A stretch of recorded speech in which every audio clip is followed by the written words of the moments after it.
Hello there guys, Aaron Charner here for Forever Football DRFC, your Doncaster Rovers fan channel. Preview day for the Ipswich Town match at Portman Road. Please like, comment, subscribe, click the notification bell so you never miss another YouTube video. In today's preview, we're going to go over the reverse fixture to the 4-1 win at the Keepmo. We're going to go through my predicted team and also my predicted score, and also what we need to do against this team to get the double over Ipswich. We're also going to look at our next games beyond that and have a look at the run we've got. So it is a very exciting run, a very interesting run of games, and it's just a case really of we take it one game at a time, we take it 3 points at a time. We'll get 3 points back on the board against Ipswich hopefully on Saturday. So let's get started straight away and look at our next run of games beyond Ipswich. We are hosting Portsmouth, hosting Plymouth, away at Crewe, hosting Northampton, away at Oxford, away at Gillingham. Those are our next 6 games beyond Ipswich. Of course, Blackpool got postponed. That's going to get moved to probably the last month of the season. I think the 4th of May is probably the most realistic date for now, unless I know different. But I think there's an interesting run of games there. Portsmouth, we won the first time round at the Fratton Park. Plymouth and Crewe, we lost in the reverse fixtures of that. Northampton, we won 2-0 against a 10-man Northampton. Oxford, we won 3-2 in the end at the Keepmo. Gillingham, that one was an interesting game. Definitely a good game. It was a 2-1 win.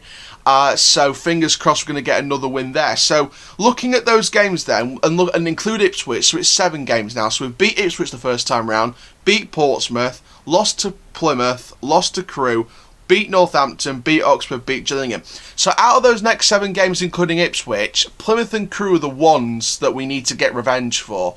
And then we've got the likes of MK Dons, Charlton, Bristol Rovers. Charlton and Bristol Rovers are going to be crunch games because, of course, we beat them 3-1 and 4-1 respectively in the first game. So that one's a very interesting fixture. MK Dons, we need revenge on those guys for the 1-1 draw at the very start of the season.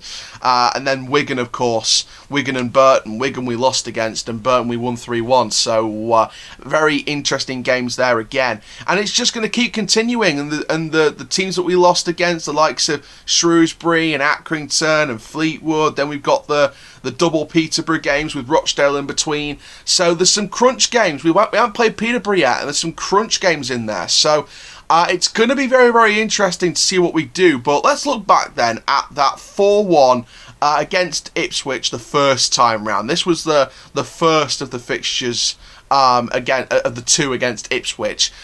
Cameron John, well, first of all, an own goal from Wright in the 15th minute, Cameron John in the 28th minute, and then 2 from Whiteman in the 37th minute and the 62nd minute penalty, and of course a minute later Vajiri Okunabiri getting the goal. Obviously the team has pretty much changed from that lineup. We had Bursick, Halliday, Wright, Anderson, John, Whiteman, Gomez, Taylor, Smith, Sims, Okunabiri. They were playing some players as well that I don't expect to see in this team.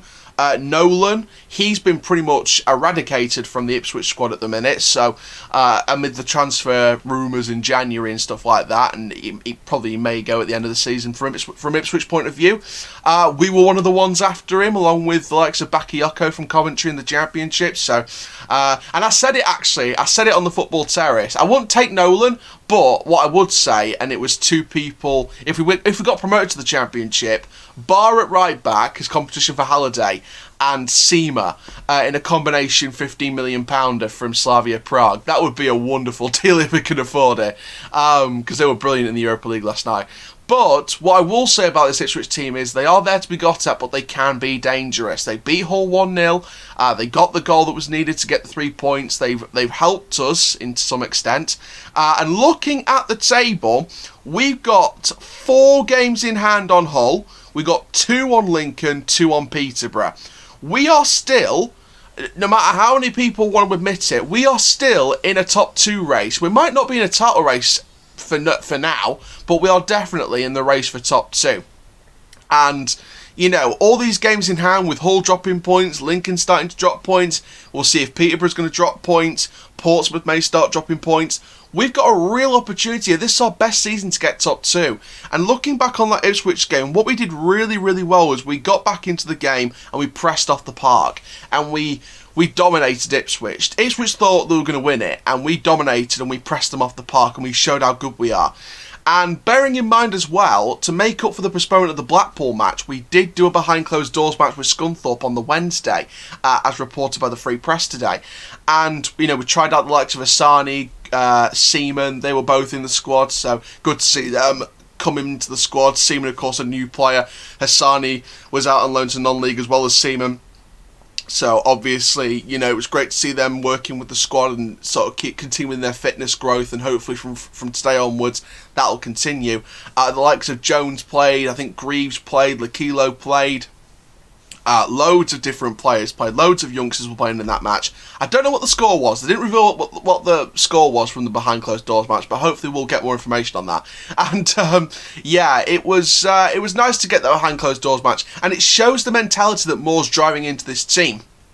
That we continue working, we make the most out of a bad situation.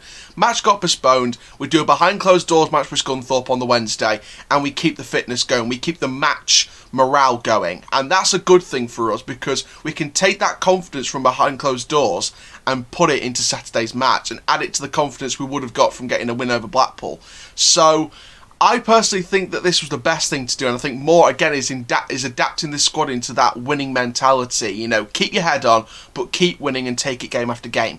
So I do expect us to beat Ipswich. I do expect us to beat them, but, you know, all great stuff over the past couple of weeks, especially from that whole draw with that last-minute Coppinger goal. I'm still reeling from that.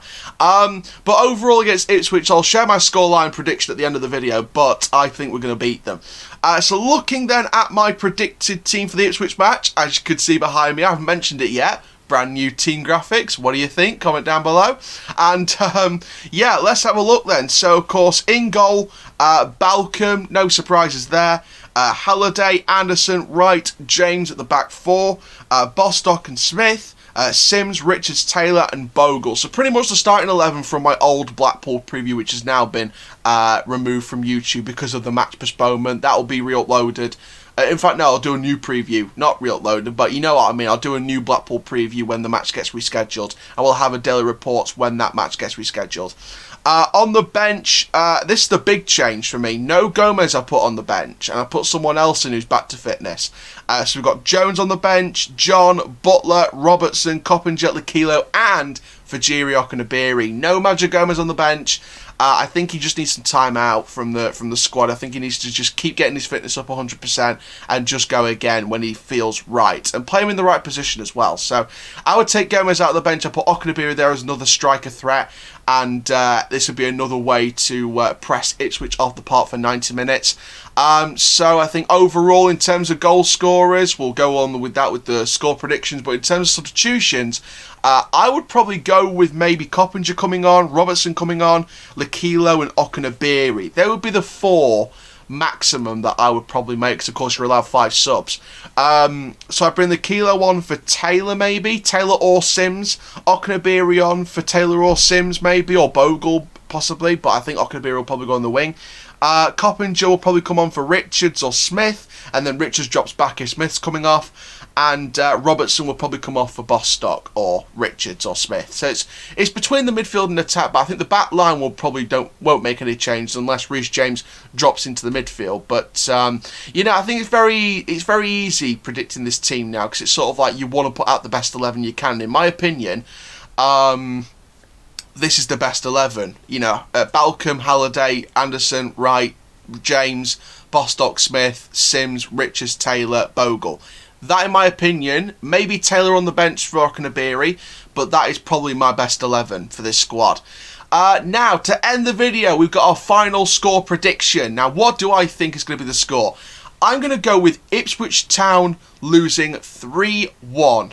I'm going to go Ipswich Town 1, Doncaster Rovers 3. And the reason why I've gone with that is because I think we're going to dominate them again. I think Ipswich are going to come out all firing. after that Hull win the previous week, and they're going to come out firing. They're going to try and control the game, but we're going to keep taking the ball off them. They'll keep making mistakes, and we'll keep pressing off the park.